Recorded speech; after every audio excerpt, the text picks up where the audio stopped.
John, welcome to Business Karaoke Podcast. Thank you for joining us. Today we are jumping into, so let me give you a little bit of like background of where we've come from, like because we're now, this is episode 3. So episode 1 was about design. So when we're thinking about AI, let's think about design. As in how we're designing systems, who are the people around it, who we're designing for, who we're not designing for.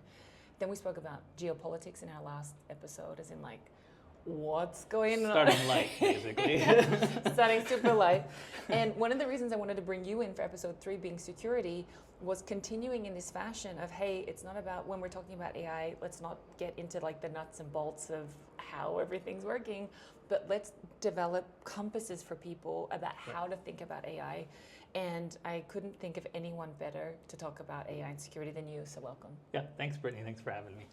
So we're going to start with kind of some like really big questions. I want to just firstly dive into, we've heard about security, we've heard about AI security, we've heard about this vibe coding thing, that it's not a good idea. Some people do it anyway.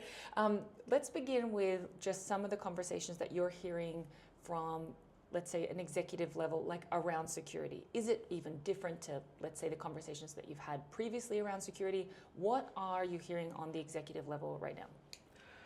Honestly, not enough. I think I think there's a big rush. There's a lot of FOMO out there. Folks want to capitalize on the gains, but it's new. It's a new world. Folks don't know exactly how to approach it, and even at the executive level, sometimes there's just more of a fear of missing out than necessarily what's the sort of mindful approach to it. And I think, that it's tricky because while things are moving fast and you don't want to be left behind, there's also sort of, it's a double-edged sword, right? So there are challenges there. I think what's interesting is there's a lot of hype around how much productivity AI can bring. And I don't think that that's wrong necessarily, but in some cases it's sort of promising something a little bit further in the future, and so it's sort of making people sort of rush to this conclusion, hey, I just need to get AI in-house and fire all my people and I'll be good to go. Whereas I think there's a more sort of stepped approach to it where there is an evolution happening. We should be sort of trying to figure that out, but there's also kind of pitfalls along the way. And what I think is interesting is that the traditional security apparatus of a large company tends to interact a lot with, say, developer community, or if your product's sort of on the digital technology side, still technology-focused folks. AI sort of democratized technology in a way. So you've got a lot of people who aren't necessarily as familiar with technology or used to thinking about data privacy or security or those kind of aspects, and they're coming in able to get a lot done. That's actually where a lot of executives were hearing, my developers might be getting some productivity, but then sometimes they have to debug more. There's a shift happening there. So the gains are happening, but it's not as significant as folks who were non-technical being able to say, hey, I have an idea for a new product or a variation. I can prototype it really quickly with ChatGPT or Claude or something. And that's great. That's unlocking a lot of value. They don't have to wait for a development team to be available. However, it kind of goes back to design thinking. If you don't know the right questions to ask, right, which is prototyping is fine, but when I want to take this to production, what are the questions I should be asking?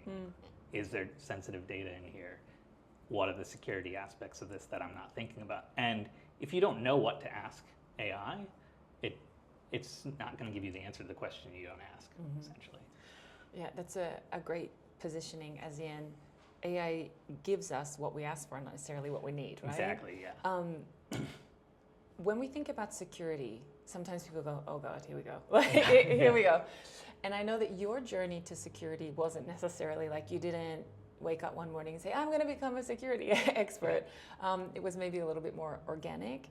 I'd love you to walk us through maybe that and then use that as kind of background or context to share with people, how should people be thinking about security? So is it, the thing that they, plug in at the end, or what's some frameworks to think about security instead of just like, oh, it's this thing that like our security kind of officer does? Yeah. What would you encourage an executive to think, back to your point of, we have a lot of people that are now, accelerated by AI in many, different aspects, or even, for example, at an executive level, making decisions on budgets, initiatives, things like that, but with no necessary kind of security background. I'm a believer that perhaps not everybody has to have the depth of knowledge that you carry, but there perhaps are some frameworks or some ways to think about security that might also be beneficial for an executive. What are your thoughts on that? Yeah, so I'll start with how I got into it. So I started my career as a software developer, being more of the person out there building things, trying things out, breaking things, right? But this was maybe more than a decade ago, when cloud was starting to really gather steam, there was a need to push into that, and I saw a lot of potential there, but the security teams were not sure, hey, can we do this? Is this safe? Can we make it secure? And so I ended up in my own organizations that I was working for, kind of working with the security teams, getting some training on the security side, trying to understand their perspective so that then I could help them understand, yeah, we can use cloud, but we can do it securely. The concerns they have are valid, right? Those teams are trying to protect the business. That's their sort of remit, and their job description is, hey, keep us safe, right? Keep us from making the big mistakes. What I learned, though, in those early days, and I think it's still true now, is that just learning, education, that's the key. Helping everybody in the organization make that transition, learn the new technology. Some of the most successful early cloud adoptions I saw were where companies just went all in on getting everybody, whether that's security, whether that's marketing and product teams, upskilled and learning that new technology. So I think that's still a big key to it, is helping the security teams who are quite honestly overwhelmed. There's so much for these security teams to do and take care of, and it can be difficult to find that space to learn something new. But I think that's really key for executives and leaders and companies to understand. Let's create this space now, kind of slow down to speed up. Yeah. That whole paradigm. Yeah, absolutely. It's interesting because when we were having a conversation about this the other day, we were thinking about AI security. So security in our AI age, and perhaps how that's different. And from someone like, from my perspective, that let's say I don't have deep vertical knowledge in security, but the typical images come to mind, like there's the back office, there's this one dim light from the room, and there's these hackers hacking in the background, and they're the hackers you got to be careful of. They're the ones that's gonna get you into trouble.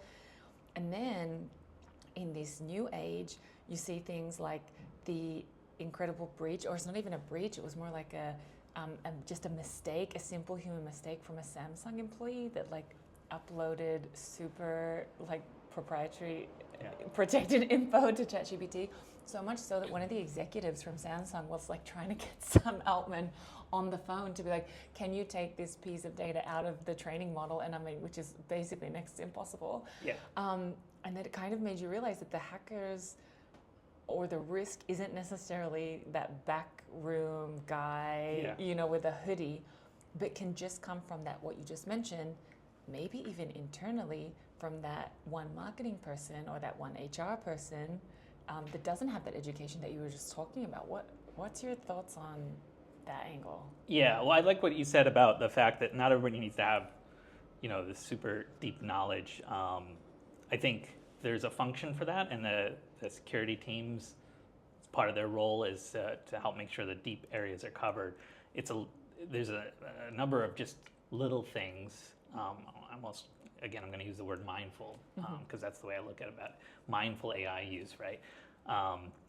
That matter, and I think that's where the education can help. But it's little things like just understanding the data you're working with, understanding the sensitivity of it, and understanding the risks that you're taking. So it can be simple things like the news. I think last month, that there was a checkbox in ChatGPT. If you wanted to share a conversation, maybe you're just sharing it with another colleague. But if you didn't uncheck a box, it became indexable in the Google searches. And so a lot of folks conversations that they didn't realize were going to be were exposed publicly. That's a little thing. It's just a checkbox, right? You can't expect your average user to not necessarily understand what's happening with that.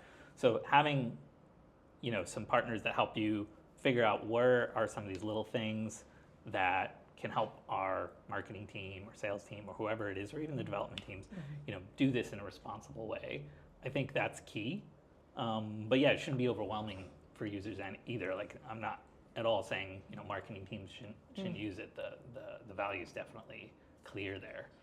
Just how do we do it together in a way that makes sense? What are your thoughts there on like finding that balance? Because I heard a story the other day that I thought was really interesting. Was that don't think about AI as a technology. Imagine that's just a person, right? Imagine it's just a person, but disconnected from your organization. Like they haven't signed any NDAs. They don't they're just completely disconnected to your organization. And I was speaking specifically to one person in legal, which I think is a really interesting field, probably not dissimilar to security. Everyone rolls their eyes. Here we go, legal. They're the ones here to stop our progress. Where you're like, actually, we're here to accelerate it, make sure everything's okay in the end. Right. And basically, this lawyer was saying that they had this kind of like aha realization moment where it was like, if I go to ChatGPT right now and I check in with ChatGPT, hey, my client has just said this is my thinking, what are your thoughts? There's a thing called attorney-client privilege where, you go, that I couldn't just go as the attorney out in the street and be like, hey, John, my client was saying this, like thinking this, well, what are your thoughts? That would be a gross breach of trust and security. Whereas because AI, maybe because it doesn't necessarily have a face or something, that we're forgetting that you can think about it like it's an external person to your organization. Would you say the things that you are saying to ChatGPT, would you say it to the person you're sitting next to on the train? Like, yes, sir. I think. What's your thinking around that? Like in terms of like developing those kind of frameworks, and certainly legal, very similar to security. I mean, they're not there to stop you. They're certainly there to make sure that when we do scale, that things go well. Right. Yeah, I absolutely think it should be looked at as sort of a collaborative approach. I like the metaphor that you put there about thinking about like a person. I've heard a metaphor similar of like, think about it like a junior intern, something like that. But what I like about your example there is, talking about someone next to you on a train, right? So you have, just to sort of work with that metaphor, right? If you have a junior intern, maybe you're not going to discuss things that are in leadership meetings that are only for sort of senior level employees. But you're still going to talk about a lot of your business with that person.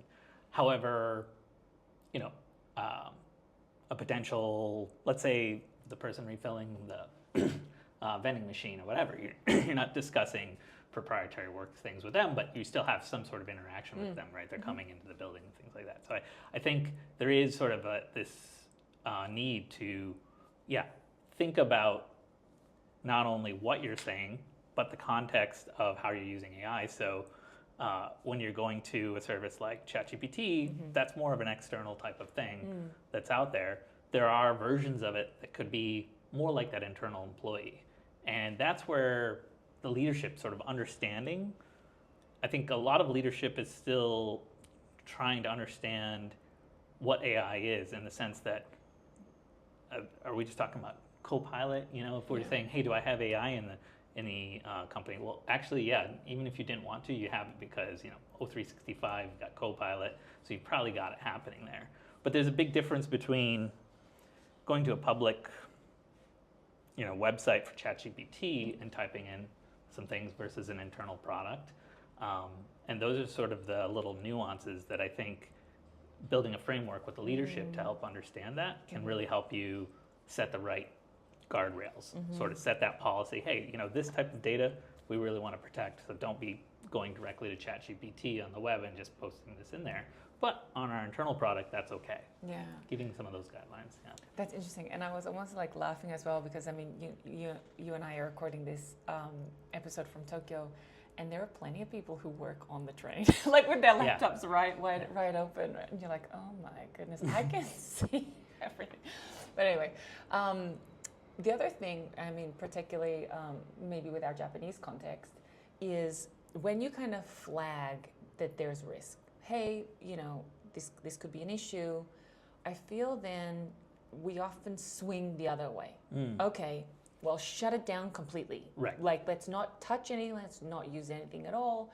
Pen and paper. Like, let's just get super, super safe. Right. Which also, I mean, in 2025 is problematic in terms of an approach where you just swing the other way. What's maybe kind of like, where have you seen or heard any stories, or are there any particular maybe behaviors that you've seen that you're like, this is a really nice balance between taking security really seriously, but then also very much, being on the innovation train and saying, hey, we're still moving forward as well. Have you found like a nice balance there?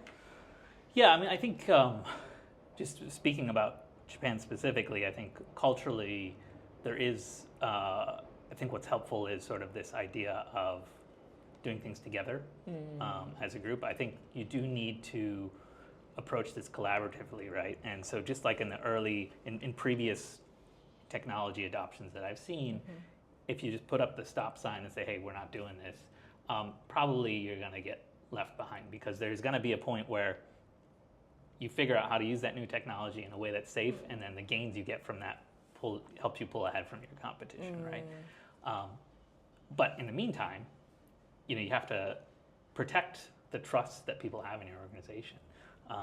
And so, again, I go back to, making sure that there's enough upskilling and training happening, folks are understanding it, and you're working with someone who can kind of help you take that journey, take small steps that move you in that direction in a safe way, so you're not left behind, but you don't also have to take on all the risk of everything all at once, right? Is there like a specific moment? Because one of the things that kind of comes to mind is there's that the series called Better Call Saul. Oh yeah. And then he's selling. There's this one particular point in his journey where he's selling phones, like he's selling like prepaid phones, and then someone comes in and says, "How much is this?" Or like, "What does it cost?" And he says, "It's cheaper than an audit." Right. So his basically thing was, it's not a phone connected to the cloud. It's like those kind of burner phone type things. And I think probably as the security lead, and because you're not only leading security in terms of like the application, but also advocating for security as well. How do you manage, or what are some of the conversations that you're having with executives when they see security more as a cost, but you kind of have to get back to that Better Call Saul analogy where you're like, it's cheaper than an audit. Right. How do you kind of walk through people? Is there any stories that have stood out where you're like, this was a real bummer for everyone, or we did that really well? Is there any specific stories that come to mind? Well, I go to one of my favorite metaphors around trust is the whole water bucket thing, right? Which is that trust is earned in drips into the bucket, and it's lost in sort of just tipping the bucket over, right? It's lost. Which is really fast. Yeah, right. It takes a really long time to develop that trust. That's why I think it's important to have these conversations early, right? Having the security teams involved early. There's actually a lot of advantage for the security teams too, because we often talk about the security of AI. But when we talk to clients, we actually scope it in 3 different buckets. We say security of AI, from AI, and with AI. And what that means is where you're building it in your company and using it in your company for your product or your business.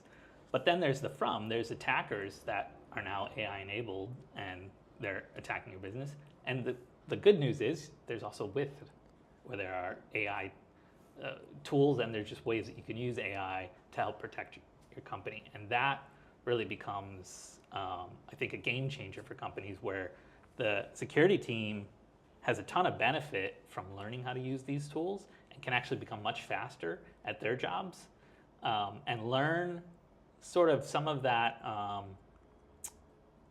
automated infrastructure as code that we saw in the previous cloud transition. If they start using that to build AI into their tool and how they work, it helps them become the experts that then guide the rest of the company. Here's how we can use AI securely into the security of AI. So I think that's where I've seen some big successes with companies that were early adopters is they had everybody together in the beginning, kind of going through the journey together, understanding where in each and every department and job that you're looking at, there's a way that it can be helpful. And there's also just very good synergy with the organization learning together as a whole. I think that's a really interesting point. I hadn't heard about it like that. Of AI from AI with AI. I like that. I'm a big advocate of business leaders increasing their AI literacy and also, therefore their security literacy as well. So, but I also feel it's like it's a dance in a sense. So yeah. I feel that, in 2025, there's, if you take yourself seriously as a business leader, you have to really take your own literacy, your technical literacy really seriously, right? Yeah. So you have to, do you really want to be outsourcing your deep strategy to somebody who views your business only as a process, right. Or do you really want to be sitting in the driver's seat and saying, no, my business is more than a process, it's the people, it's our vision, what we're trying to achieve, all those big things. So I believe that there's a responsibility from, let's say, the non-technical executive to be able to have a certain level of AI literacy. Yeah. What's your view on having deep technical knowledge and then being able to perhaps maybe advocate for the business case of security, like from the security people? Have you learned, or is there any advice or something that you'd say to a security professional that's perhaps, let's say, speaking from a security perspective? How have you found to be able to kind of hook in with leaders? What kind of things have you noticed that they need to hear? So from, if you're, I believe that from the non-tech perspective, you have to have some kind of literacy. Yeah. What about from the other end? Like from a tech perspective, do you also believe that there's a way that they also need to be able to meet the business decision maker halfway? What's your thoughts? That's actually a core part to how I've always approached security as sort of a partnership with the business, understanding what the business is trying to achieve. Because at the end of the day, the company's in business for a reason. It has some product or some offering that's out there. So as much as the security team is there to protect, you can't protect to the point that you stifle the ability to do business or grow or build something new that's competitive. So I do think it's really important to understand what the business is trying to achieve in order to be a better guide on that. And so you need that deep technical expertise to sort of help guide that. You need the security folks to think about how we're going to protect the business, but above all, you need to understand what is the business trying to achieve. And only then can you figure out how do we do that, how do we take the right risk. I think that journey that I talked about earlier of starting but not taking on too much risk really is based on this idea of understanding well what you're trying to do, because you can't make the right call on, is this risk worth taking, if you don't know what you're trying to achieve, right? So yeah, I think that's really key. Can I double tap there? Yeah. What would the right risk look like? Like what would the different factors be to saying, yeah, this is worth taking? Yeah. It's interesting. You're not saying don't take risk, right? Which I always think is really interesting when I speak to you with your background. You're never like, don't do this. You're just saying, if you do it, know what you're doing. So right? Know what risk you're taking. Right? What would the right risk be for a company, for example? What are the things that you probably would use as your metrics? Yeah, I mean, there's some obvious things that you shouldn't do, right? There's regulatory things. There's things around, personal information in most countries. There's some, very strict regulations around that. Sensitive information is something that needs to be protected, and it's probably not an area you're going to want to take a risk in. There are things that are maybe a little less clear, where there may be ways that you sort of processes that you had that you did in the past for your business. They may be able to be accelerated or completely transformed with new technology. And so it may be worth it to sort of take some risk in the sense of, putting it out there more. I'm not saying post it on the wide internet, but in terms of using tools, leveraging projects and other organizations that are out there, bring them into the fold of the process so that you can understand, hey, does this process actually make sense in 2025? Because oftentimes, a company gets blindsided where they've had a lead in a market for quite a while, and they're not sort of willing to disrupt themselves. It's sort of the innovator's dilemma problem, right?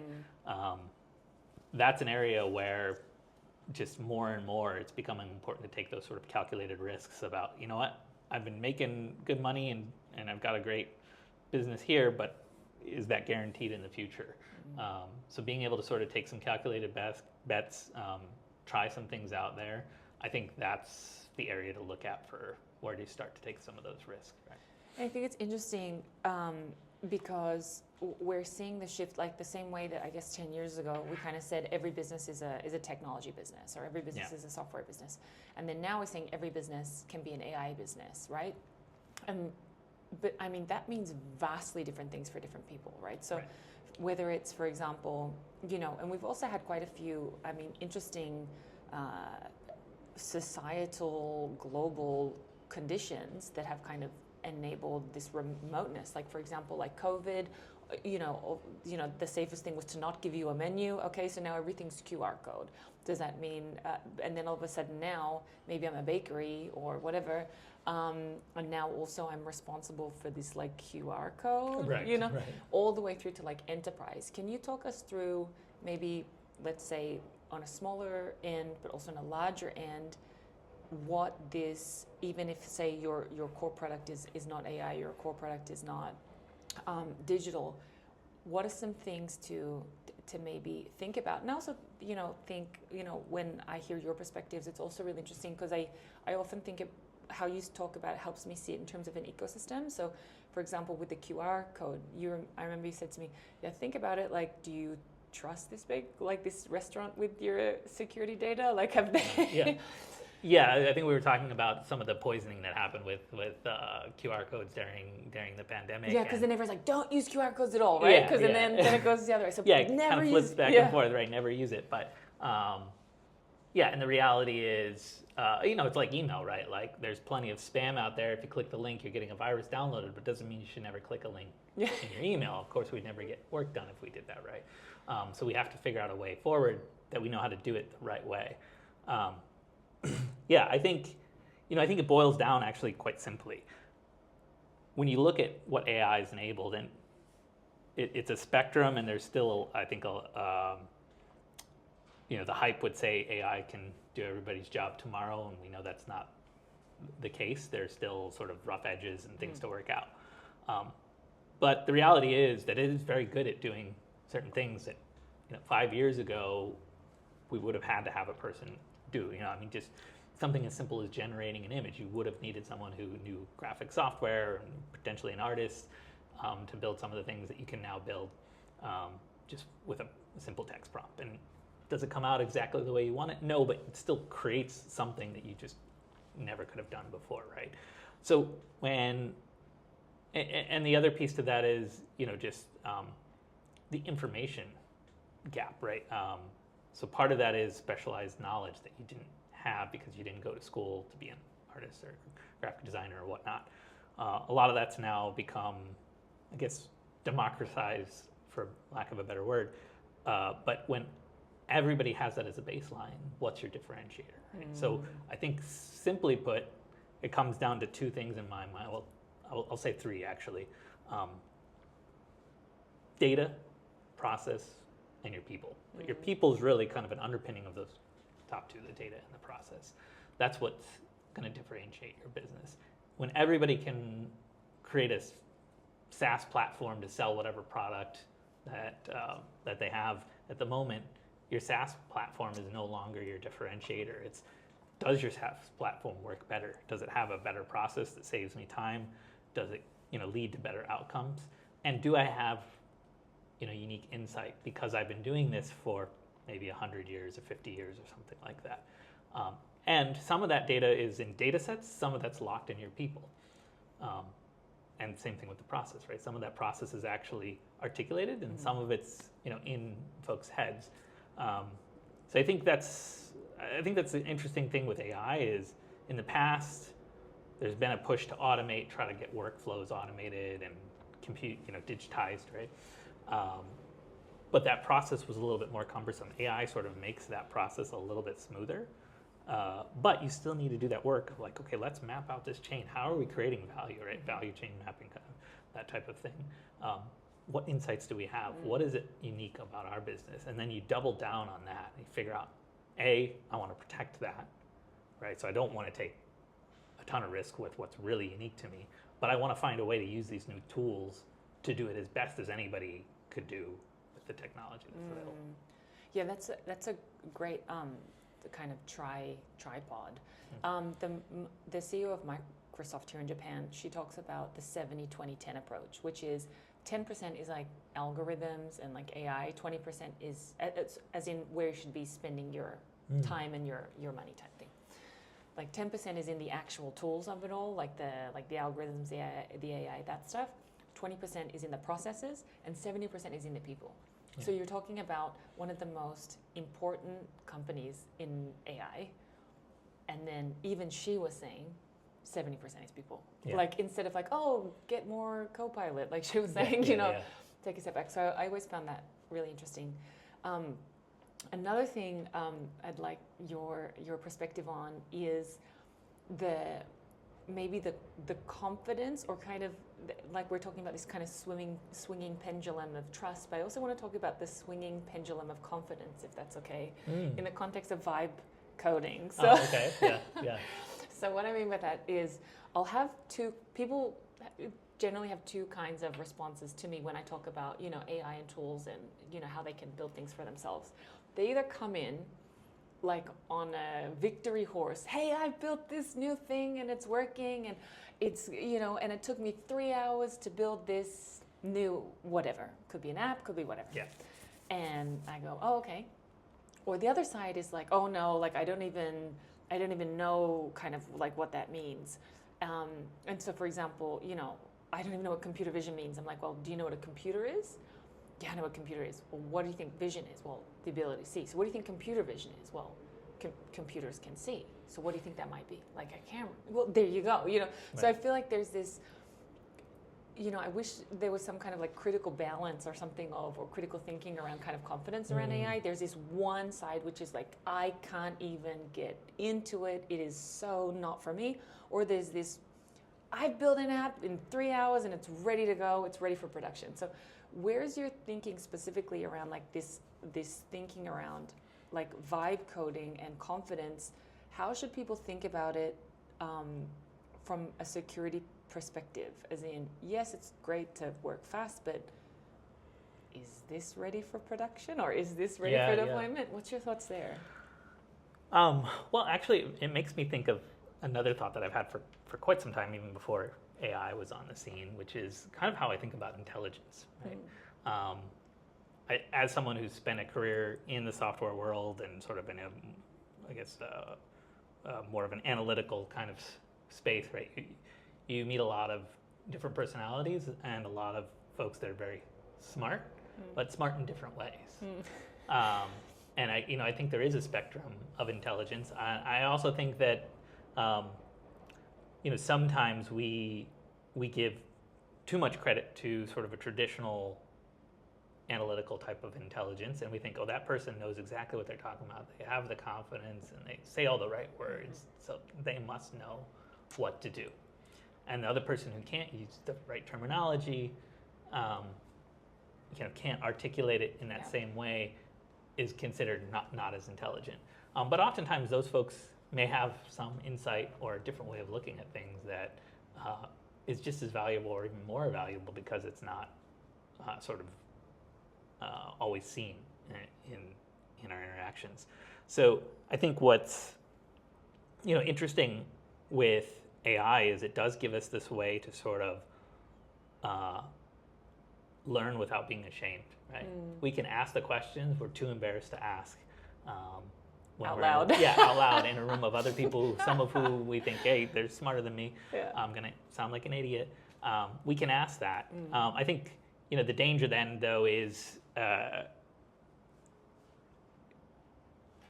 if you get too far into an area that you don't know something about, you won't know necessarily where something has gone wrong or where something's gone a little off. So I think everybody who's used AI has had this experience where they'll have kind of two experiences. One is they'll ask it to build something, and it'll do something amazing and save them hours of work, and they're just like, okay, let's go. And the second kind of piece of that is like maybe a few days later or later in the journey, they try to get it to do something, but something doesn't quite fit because they didn't know a piece they needed to ask for, or they didn't understand exactly how to piece something together, and so they didn't ask the right question. The AI kind of missed what they didn't ask because it's not going to fill in the blank necessarily. And then in those cases, sometimes folks kind of walk away from AI. Oh yeah, it doesn't do what I want. It doesn't work. Right? Yeah, it doesn't work. And then there's a third one where it's sort of like overconfidence, where you ask it about something you don't know anything about, but it sounds really good. So you post that out there, and then someone who does know something about it, so actually, like you see, like some of the early scenarios where someone did legal briefings and brought it into a courtroom, and then later found out like, oh, it's a pretty big issue here. Oh, yeah, I used ChatGPT. Oh, okay, so you didn't actually look at this, right? So I think the key to navigating that is staying curious. I think the unlock with AI is to get rid of that self-consciousness. Like, don't worry about, hey, I'm stupid. You have a partner that can help you learn. But I do think folks need to still build that confidence to be able to sort of interact with other people and other sources to still learn in the traditional way, so that they don't get too far over their skis in another area, right? So it's sort of like, don't let the AI's overconfidence get you either, but find that middle path where AI is helping you kind of get past the lack of confidence in the beginning,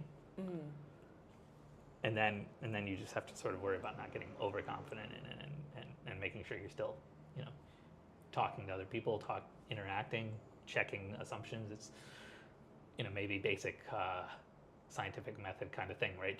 I have a theory. I think I know what I'm talking about here, but I can work with others to sort of verify that. If we look at this kind of spectrum of businesses, if we look at like the economies, generally we kind of we pivot to larger organizations when it comes to security. However, if we also look at the structure of the economy, lots of the businesses are small to medium enterprises, and usually don't have like a CTO or like a chief security officer or something like that. What are some things that you would say to maybe this kind of organization?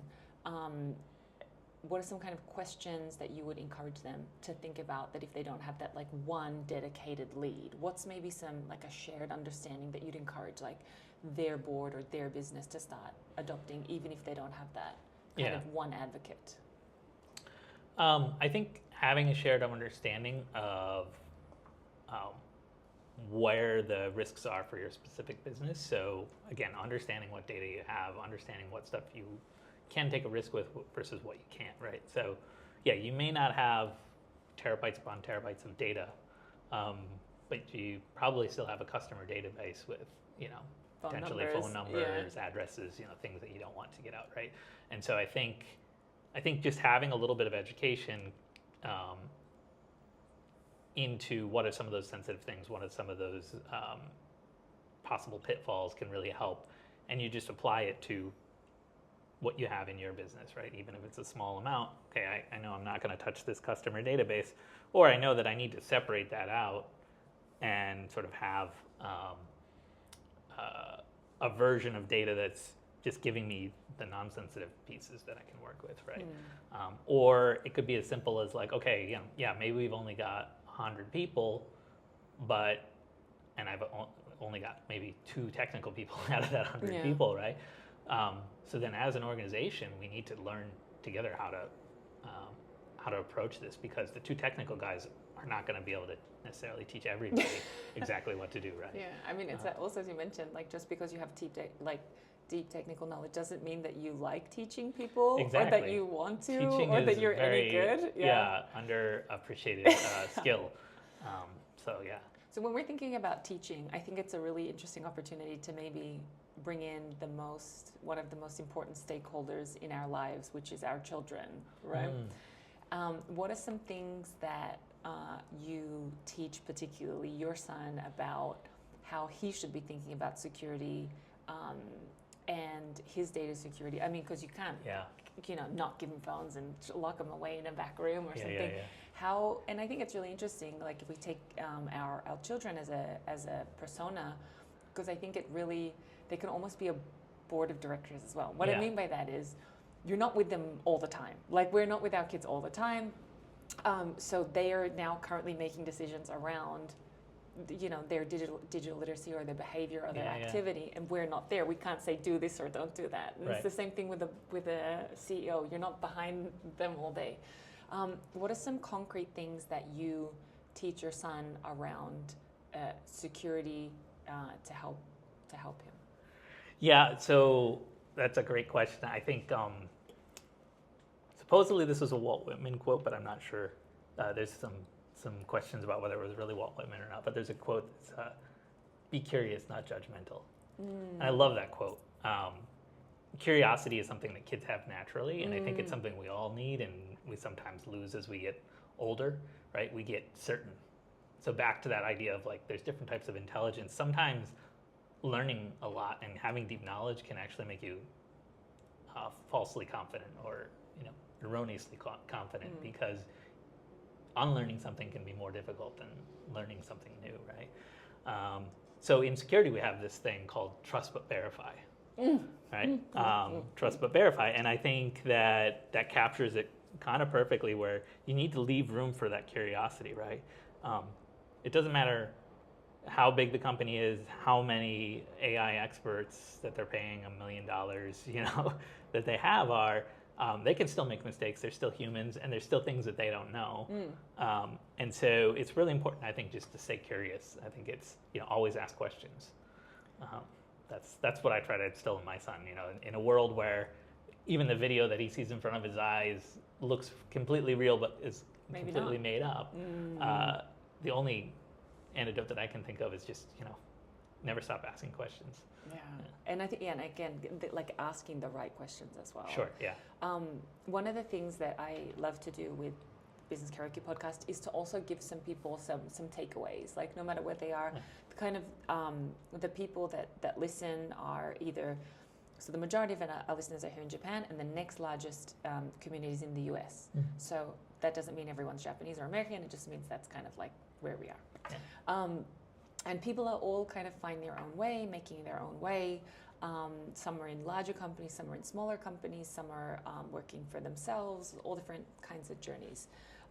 But nonetheless, I still like to give people some kind of tactical things. And I think staying curious and I think and asking the right questions and seeing security as that competitive advantage, as you mentioned. If we all essentially have the same technology available, why do people buy from us and not somebody else? I think all that is so great. Is there any additional, maybe kind of like quick wins, quick hits? Hey, these are like my top 3 things. If you go back to your computer, I want you to check these things. Or the next meeting that you have with someone, make sure you're asking these questions. Is there any kind of top of mind tactical things that you'd really encourage people to look at if they're doing right now in the business?